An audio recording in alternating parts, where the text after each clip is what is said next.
Hi there. My name's Chris Lemma, and I lead the team over at motivationcode.com. And today, I want to talk to you about your ministry. We spend a decent amount of time talking to folks in ministry all the time. And as we do, we're often talking about motivation, which is our specialty, and how you can leverage a deeper understanding of motivation for your teams. Now, if you've spent any time talking to anyone outside of your own ministry, you'll hear people talking about, especially more often, they're getting out, they're done, they're leaving, they're quitting. And it's not just, oh, I'm leaving that church or that ministry. It's, I'm getting out of all ministry. 38% of people say they are considering moving away. And if you look at tenures now, the average tenure is shrinking. It's now less than 4 years. And we see just incredibly high rate of attrition in the ministry space. And we're not losing them, like I said, to other churches or other ministries, parachurch ministries, mission organizations. No, they're just moving on to other careers. And that's painful because we're losing kingdom talent. Every time you hear one of those stats, what we have to remember is there are actual people behind it. And those people felt called, they felt inspired, they spent time and energy being trained, and they deeply wanted to serve. And yet, they're moving on. So you got to ask, is it us? Is it the people that are leading in that space? Are we part of the problem because we're seeing ministry burnout at levels that just, they weren't there decades ago? And so you got to go, okay, what's the problem? And I think what we would tell you is, it's not about the work. The work hasn't changed. It's about misalignment. Right? Now, you know the parable of the talents.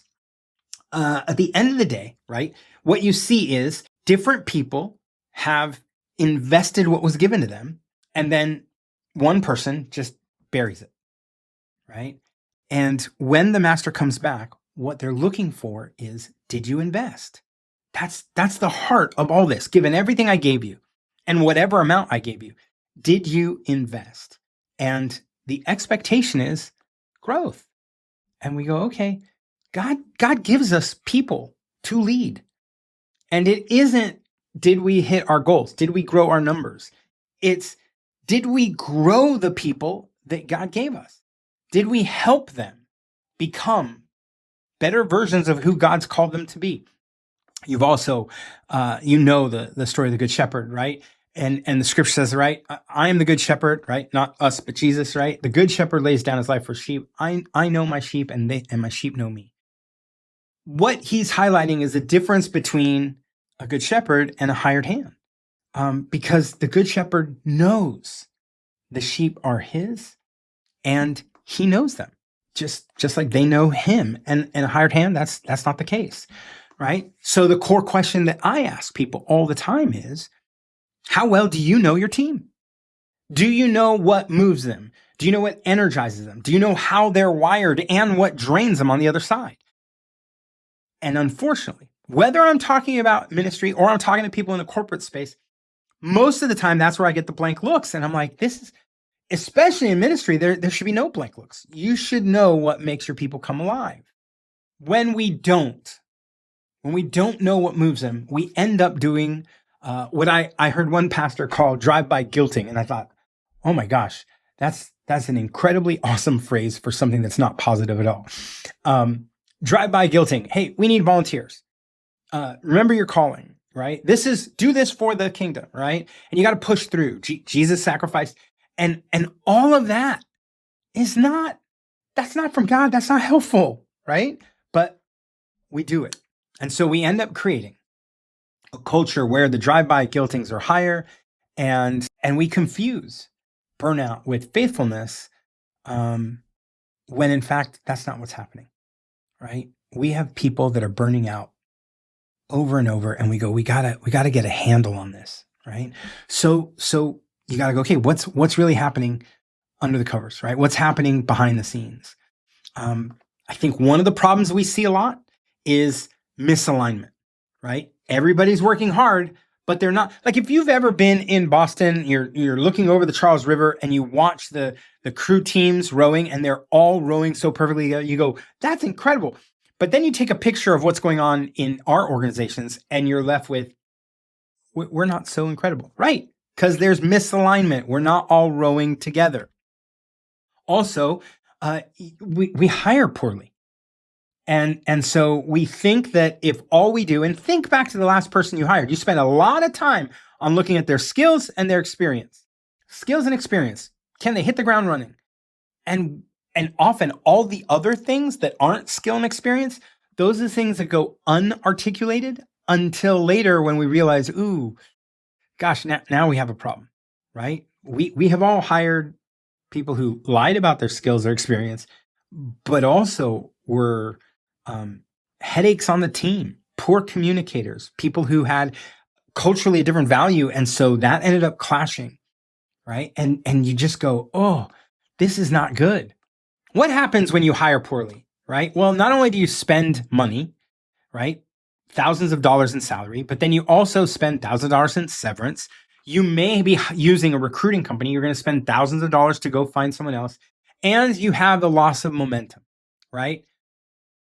Easily, depending on the role we're talking about, easily it's $50,000 lost in a year of chaos, which is just painful on every front because that money doesn't come in easily, right? But you also have the challenge and the exhaustion that happens for leaders when they're managing personalities and doing that more than they are leading strategy.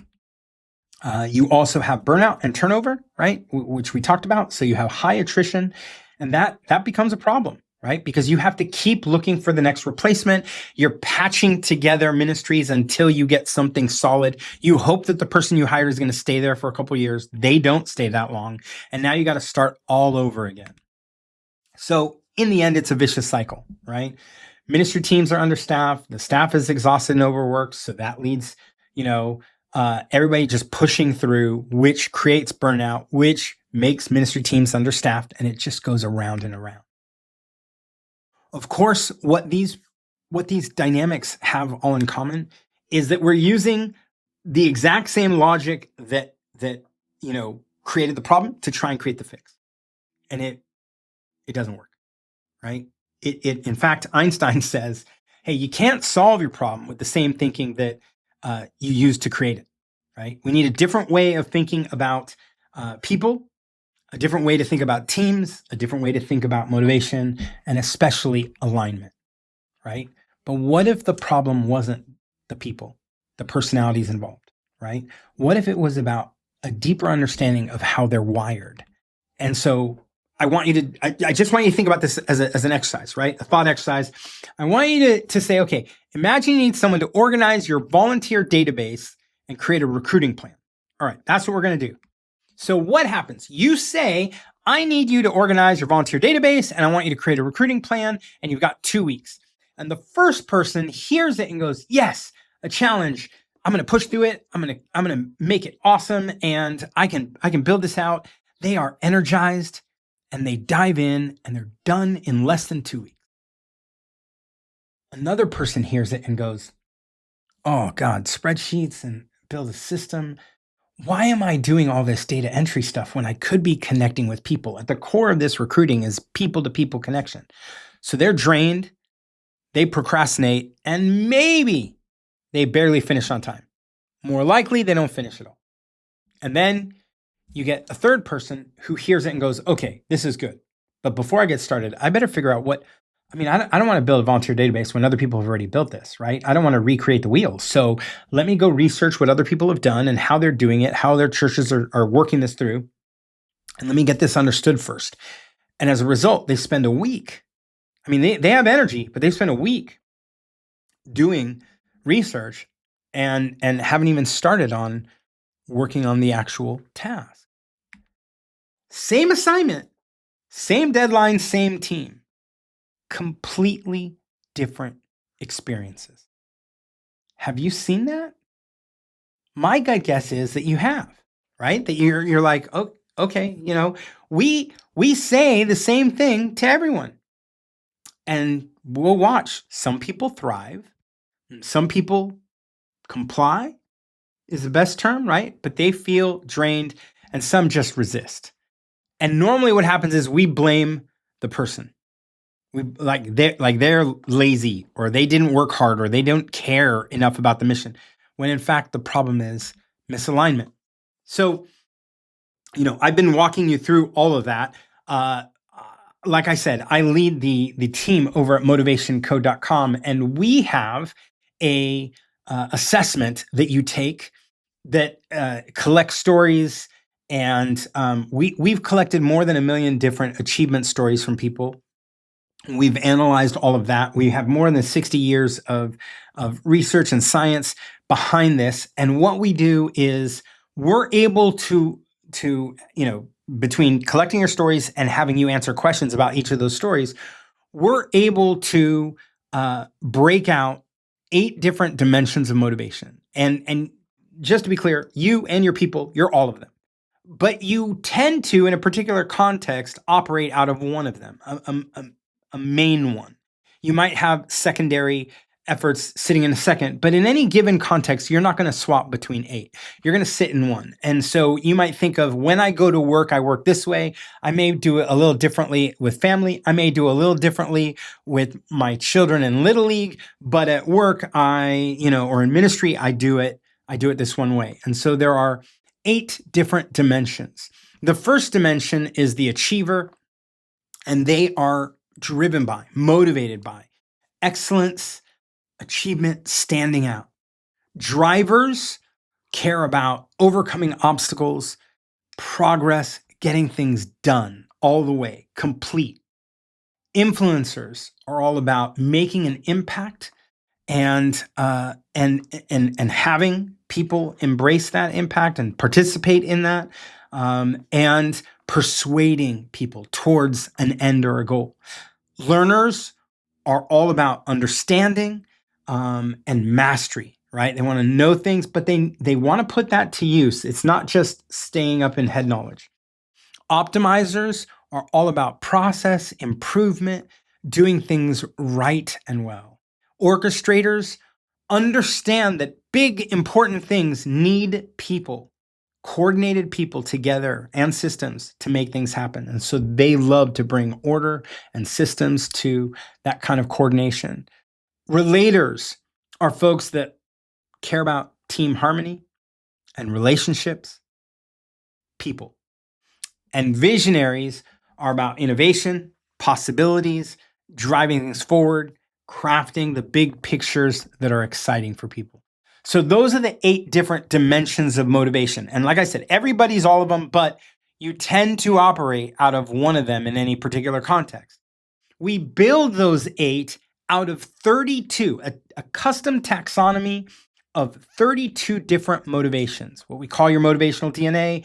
And each of those motivations we all have. But some of them are the ones that really move us. Those are in the green zone, the say top 10. And some of those, they don't give us any life. In fact, often they drain us. And those are the bottom 10, if you will. And the ones in the middle are pretty neutral, right?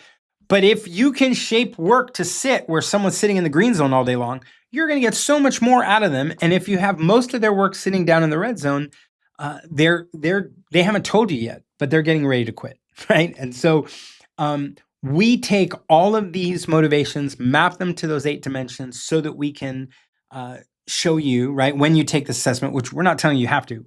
I'm just explaining that the 32 motivations are the underpinning of the 8 dimensions of motivation. So let's take a practical 1 ministry assignment and shape it for 3 different dimensions of motivation. So you go, okay, we need to update our small group leader training and create a new curriculum and training schedule for the fall. That's the assignment. But when you understand motivation, you understand that you can take that assignment and you can shape it differently for whoever's in front of you, right? So let's take a look at how we would do this for the driver. Now, I've bolded some terms so that you fully get what I'm talking about. You can also see it on the left panel there, the words we added specifically shaping it. So same assignment for all of these, but in this example, I look at a driver and I go, hey, our small group training is outdated and it's holding us back. I immediately use language of problem. So I need you to push through all the old material, right? Overcome obstacles in our current system and drive us towards something that works. You got 6 weeks to deliver a complete overhaul. Move us forward. And a driver will love that assignment. They will be like, oh, this is fantastic. I love my job. I can't believe I get to do this, right? Thank you for giving me the opportunity to do the things I love doing. Then you go to a relator and you're like, hey, I love your help building community through our small group training. So would you connect with our leaders to understand their experiences of it and collaborate with them to create training that helps people feel like they belong and they're supported? And let's do this together. I'll support you every step of the way. Completely different shaping of that assignment, same assignment, right? And the relator will be like, I'd love to. I would feel like I'm bringing all of how I'm wired, everything in me to this assignment. I go to a learner and I go, hey, before we redesign our training, I really want you to fully master this notion of small group training. So do me a favor and go research what the best churches are out there doing, explore some different approaches, and develop a comprehensive understanding, a framework, if you will, of the different options, and then design something that we can learn from, right, in our context. I want to give you the space to do it right. 3 completely different ways to shape that assignment, but it's the same deliverable. It's roughly speaking the same deadline, but it's completely different framing. And people feel energized and understood. And because of that, they're able to actually deliver the work. They're excited and they want to get to work. And this is ultimately how we prevent burnout, right? Not by reducing the work. In fact, there was a study done. I don't think it was Finland, Denmark maybe, and they went to hospitals, and it was like, I don't know, 13, 15 hospitals, more than 300 floor nurses, and they were testing to see, okay, what would help with burnout, and they literally reduced the workload by 50%. It did not impact how people were feeling and exhausted, and those that wanted to quit. Attrition rates did not go down.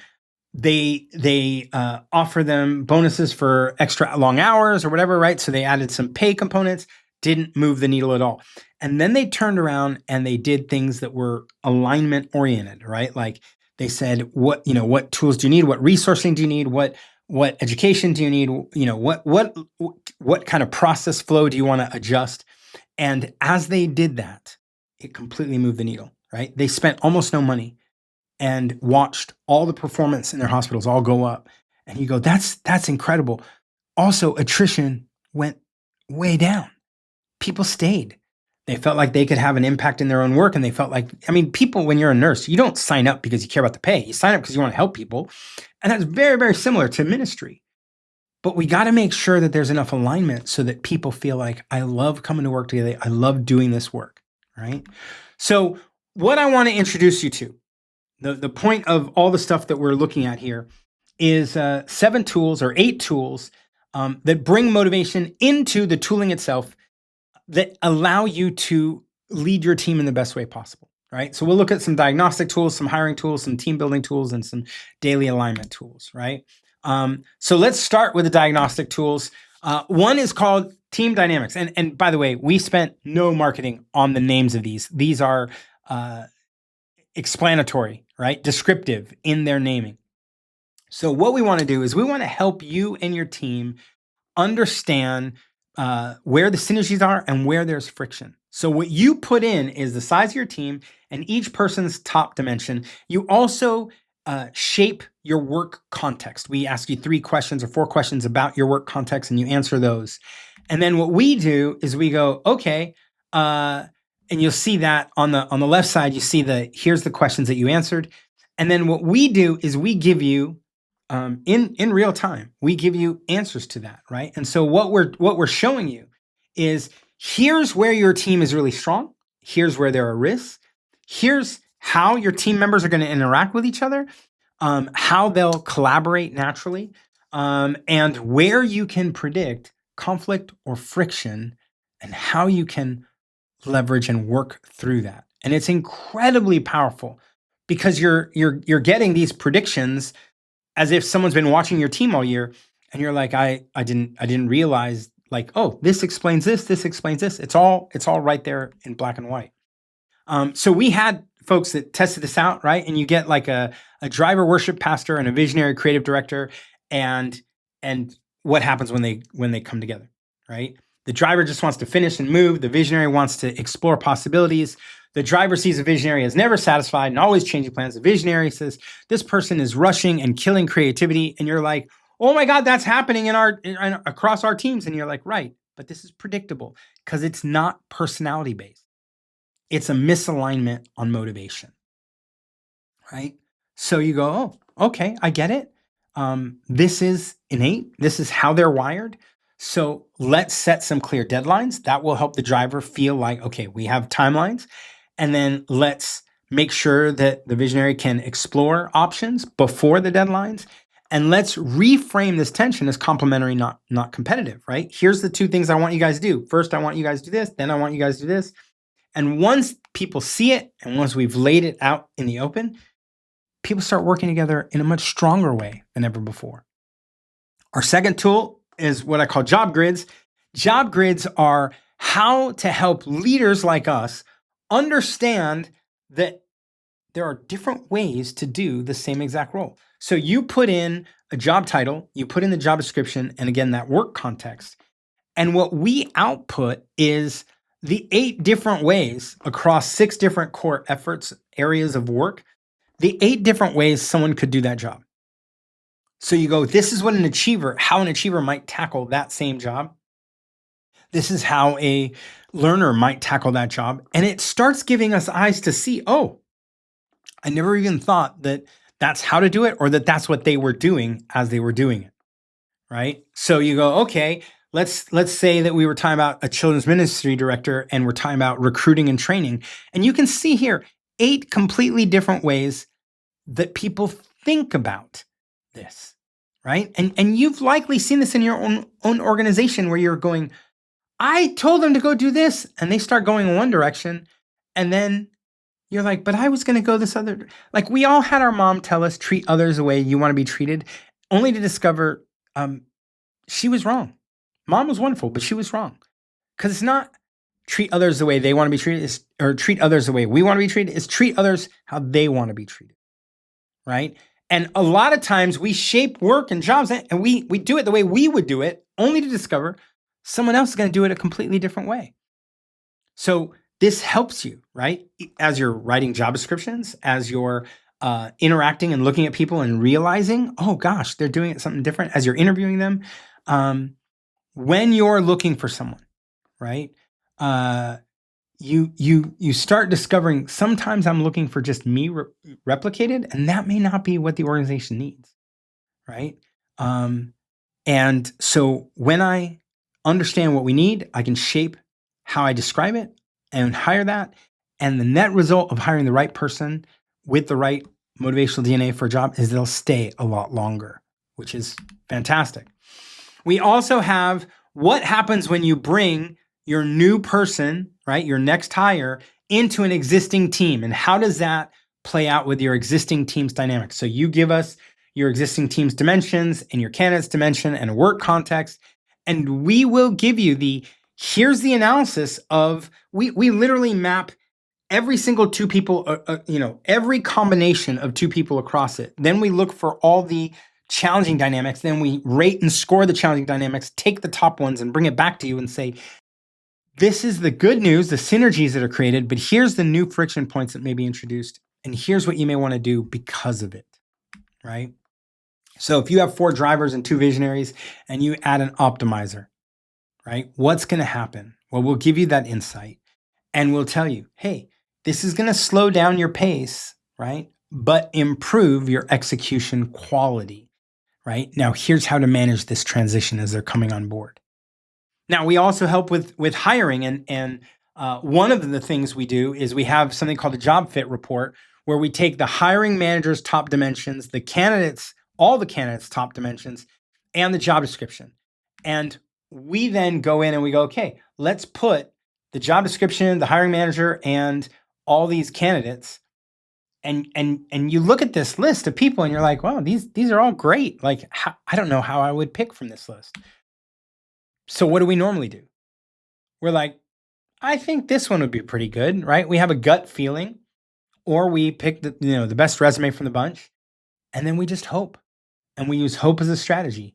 And you go, this is not going to work, right? So what if before you even make the hire, you can tell, hey, this is exactly what's going to play out. Well, that's what job fit does. So what we do is we go, okay, first, because you're hiring this person, right?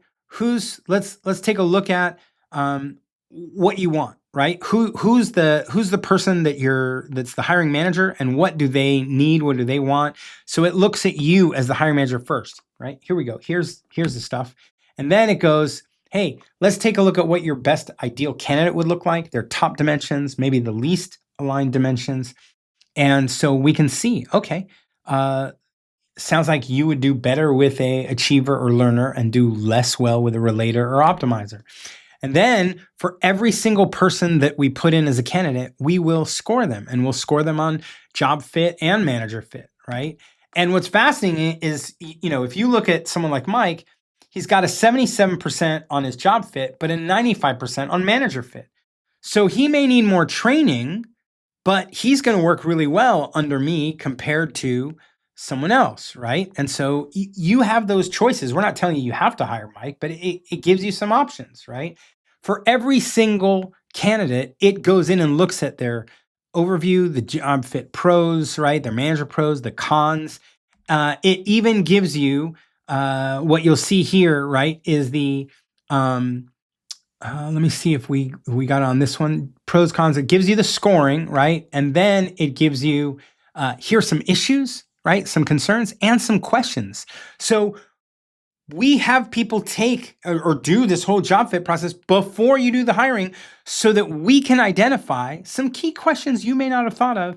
And we go, hey, go check over here and see how well they do, right? Without our job fit, most of these candidates are going to look good, right? And some people will pick someone simply because, well, they have more years of experience or whatever, right?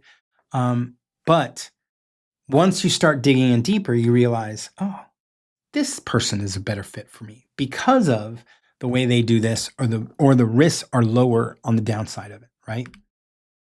So you go from guesswork to data-driven decisions. You go from resume focus to motivational fit. You go from hope as a strategy to being able to predict success. And you go from generic interview to very specific and targeted questions for that person. And our expectation is not only will you see a reduction in hiring regret, you will also see an average tenure go up. And that we've watched over and over, and we go, yeah, it's huge. So job fit's just one of the 8 tools in timeout, but it's an incredibly powerful one when you're hiring. And if you use, right, this guy, right, and you use next hire, right, which was okay, now I'm putting the new hire into the team, you're going to end up being really, really clear on, hey, here's what job fit said. This is why we picked him. This is what's going to happen because he's joining this existing team, or she's joining this existing team. And here's what I have to do to integrate them well. It's truly managing and shepherding well all of the new people joining. Now, of course, when you're onboarding, we have an onboarding tool. So you bring someone on, whether they're being hired or they're just being added to your team, we'll collect their top 2 dimensions, their top 5 motivations, the job title, the job description, and again, that work context. And out of that, we will give you, here's how to get them fully engaged and motivated over the 30 days, 60 days, and 90 days. Here's what thriving looks like, which is absolutely incredible. Ultimately, what we know, the research says, if they're thrilled, excited, and highly engaged over the first 90 days, it will predict what the next 3 years looks like. If they feel lost, confused, unsupported, they're going to start looking for their next gig right away, right? And so, what normally happens is we get someone new on the team. We're super busy with everything else. So we just go, here's, a piece of paper, a sheet, a list of to-dos or whatever, and we're done. And we go, no. Your onboarding is so much more different. And because you do it well, and because you align it with their motivation, they stay for a long time instead of getting burnt out, right? So We've shown you the job grids, which helps you write those job descriptions. We've shown you the job fit report, which helps you rank and evaluate different people. We've shown you next hire, which says, okay, here's how to predict some of the challenges with the team you're putting them on. And then onboarding, how to make sure they thrive over the next several years. It is a complete set of solutions as you're bringing people onto the team. Before these tools, right, on average, people have about a 50% success rate and a 2 to 3 year tenure where every mistake can cost you $50,000 or more. And you have the constant stress of attrition. After these tools, you see a higher rate on hires. You see average tenure get longer. You see dramatic drop in costs and number of hiring mistakes. And you'll see a staff that's both stable and has momentum moving forward. Lastly, we have our team building tools, and that's our team builder, right? Which says, hey, if you're trying to build a new team for, say, a new ministry, okay, tell us how many people you want to put on the team. Tell us the work context and what matters most to you in terms of priorities. And what we will do is we will tell you how to assemble that team from a dimension distribution. So we'll go, hey, you want a team of 3, you want a team of 4, go for 2 of these, 1 of these, 1 of these, right? Now, most people will tell you, hey, just spread it all out. That's not helpful, right? What you want is to know for this specific work context, for this effort that we're doing with this goal of what we prioritize for success, then how do I want to assemble a team? Who am I trying to bring on? And that's what we do for you, right? So if you're doing a church planning team and you want a team of 6, right? Your priorities are focused on innovation, relationship building, and overcoming obstacles. Then we're going to come back and tell you, hey, 2 visionaries, 2 relators, 1 driver, 1 orchestrator, right? And we'll explain why and how to put those to work so that you have a really high performing team, right? So you use this when you're building a new team or new ministry, when you're restructuring or doing a company reorg. We've seen people do that. When you have, a budget and you got to align to the budget, or even when you're doing some annual planning for next year's version of the team, right? And what happens is we take a look, right, at saying, hey, how can one job be done by multiple different kinds of people, or how do we take multiple people to do one core job, right? And we have tools on both ends of that, right? And then we have the alignment tools. Now, alignment tools take any work assignment you have. And you remember I showed you that at the beginning of this, right? When we talked about building a volunteer database, right? I think I used 2 different examples where I showed you different ways to shape the assignment. Well, here you put in the assignment and the primary dimension of the person who you're making that assignment for.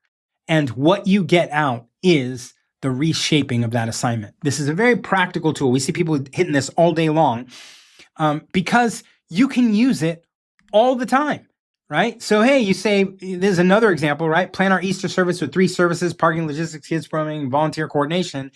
How do you say that to an orchestrator? You say, I need you to orchestrate our Easter services, right? I want you to coordinate 3 services, and you list everything, right? And you end with 1 seamless system. To an influencer, right, you're going to talk about the impact of Easter and inspiring volunteers to serve across all these spaces. To an optimizer, you're going to talk about the execution and the experience and all the processes. Very different ways that you shape the assignment for people that are motivated differently. When you do that, right, you will get the best results from each person because each of them feels energized, but they're energized by different things, right? So before you ever send out an email, before you delegate any task, you got to go, okay, who am I talking to and what's their dimension? And then you use the assignment shaper to shape that assignment. Every time you delegate, every email you send, every assignment you create, every project kickoff, this is how you put it to play. So I just showed you 8 different tools, right? I showed you 7 different tools. This is the 8th. Sorry about that. This is our one-on-one. So you put in your dimensions, you put in their dimensions, you put in top motivations for each and the job title and roles, right? And as a result, you get a conversation guide for having a one-on-one, right? And it helps you shape how you're talking and thinking about things so that you can go, hey, I can predict that these are going to be some of our challenges, but also how do I coach them through that? And it helps you remember to craft and shape your communication differently. So this is our one-on-one tool. That's the 8th tool. You know this, right? Some of the people that come into your office, you're sitting there talking to them. It's easy. You have a conversation that's so fast, it's easy, whatever. Others, it's harder, it's tense, it's unproductive, or you keep having the same conversation that goes nowhere. Our one-on-one tool will help you navigate that, right? Because the truth is, if you two are different and you're wired differently, you're saying something, they're hearing something completely different. You think that they understand you, they understand something completely different. And so you have that challenge or that conflict or that disconnect over and over and over again, right? You're speaking different languages. So, if I have a driver and a learner together, the driver's like, hey, we said we were going to make a decision. And the learner's like, I'm still looking at options. Well, let's just decide. Well, you're always rushing me. This is a conversation that happens hundreds of times a day. And you go, but we can mitigate that. We can change it, right? What happens is the driver feels frustrated because they think they're overthinking this and stalling. And the learner's like, they're impatient and reckless. And you go, okay, we have now just painted each other in the worst scenarios rather than figuring out how to come alongside each other and really leverage the talents of each, right? So front load, right? If you're dealing with a learner, front load research time, right? And then let's make a decision. And so you go, hey, I need a decision by Friday. So why don't you take Monday through Wednesday to research this? And then on Thursday, we'll come together and make a decision. And now you have the harmony you're looking for. And you've given people the time they need while also getting the decision in the timeline you need. So do it before your weekly one-on-ones. Do it whenever the relationship's feeling strained. Do it when someone's underperforming and you're going, hey, let's pull this together and make sure that the issue isn't competence, that the issue may just be communication, and we may be participating, right? So this is the complete system, right? The 8 different tools. And you can look at it this way, right? Before hiring, job grids, team builder, team dynamics. During hiring, job fit, next hire. After hiring, onboarding. Every week, assignment shaper and one-on-one. And every quarter, right? Let's just do a pulse check. Let's just go figure out what our team dynamics should be looking at. When we talk about stewarding people well, this is what we're talking about, right? This is what it means to love and care and take care of and pursue the growth of the talent that we've been entrusted, right? Every person and every time I present all this stuff, I end the same way, which is you have 2 options, right? One is keep doing what you're doing. You hire based on resumes and gut feel. You leverage hope as a strategy. You communicate the same way to everybody. You're left wondering why some people are doing well and others are not. You'll lose some good people every 2 to 3 years. And over half your time will be spent just dealing with personalities. The cost will be $50K or more every time you make a mistake. You'll have people walking out the door. You'll have ministries that get stalled, right? You'll be understaffed and you'll be exhausted. Or we start using motivational fit to look at the right people to hire. We set people up to thrive in their roles. We communicate in ways that energize people. We understand why different people respond differently, and we see them stay longer. And we spend more of our time leading strategy and less of our time managing drama.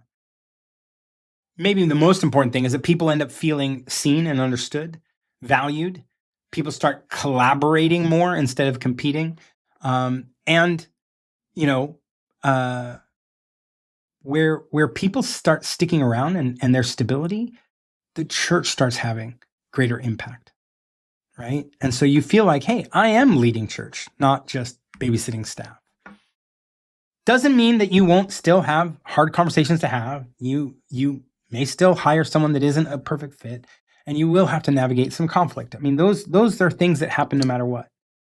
But you'll do it with better data, a deeper understanding. You'll do it by being able to see who people really are and have a lot more confidence in what you're doing and a lot less guilt. God doesn't. Even when we look at that parable of the talents, God doesn't expect perfection. But what he does care about is faithfulness, right? That we are committed to the people he's entrusted us, right?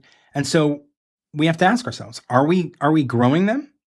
Are we developing them? Are we stewarding what we've been given well? I've talked to, and I've done demos of the 8 different tools. I have met with people. I have showed them stuff. We've had people test and try it. And every time we hear the same things. God, where was this when I was X, hiring the last 2 people, dealing with my team, right? I watched an elder board spend 2 or 3 years over a bad hire, just trying to navigate through it. And then you hear hey, I feel like, my boss knows me, sees me, and it's incredible. To which then the boss says, the executive pastor or the ministry leader says, hey, that alone is worth it because, oh my gosh, they feel seen and understood and they're challenged in a way that they're wired to deliver on. So what we're offering, right, at the end of this webinar is, depending on the size of your staff count, it's not congregation size, but your staff, at minimum part-time, if not full-time staff, depending on the size of the org, you get a different size discount. And if you have staff that are larger than 50, just talk with us. We're happy to accommodate you and work with you. So that's also possible, right? But we want to make sure that we can put these tools in your hands. And here's my guarantee, right? From me to you, if you don't see improvement in the next 90 days, I'll give you your money back. I'm not looking to make money off ministries ever, right? I mean, we got to pay our bills and keep our staff going, but we have a very small team. Our goal is to have kingdom impact by equipping you. You're the ones doing the work, right? The people that are in the ministry all day long are you, and we want to come alongside and help you. And so to that end, right, if it's not helping you, let us know. We'll take care of it, right? The cost of doing nothing is still cost. So every time we talk about what's the cost of picking up these tools and leveraging them, I go, yeah, but let's just make sure we're comparing it to what's real. And what's real is all the costs people are paying right now. And it's costly, right? So I hope that's been helpful. I hope I've covered it all. We're about to break this open into Q&A, and I'll be here to answer any questions you have. And of course, you can always find us online at motivationcode.com.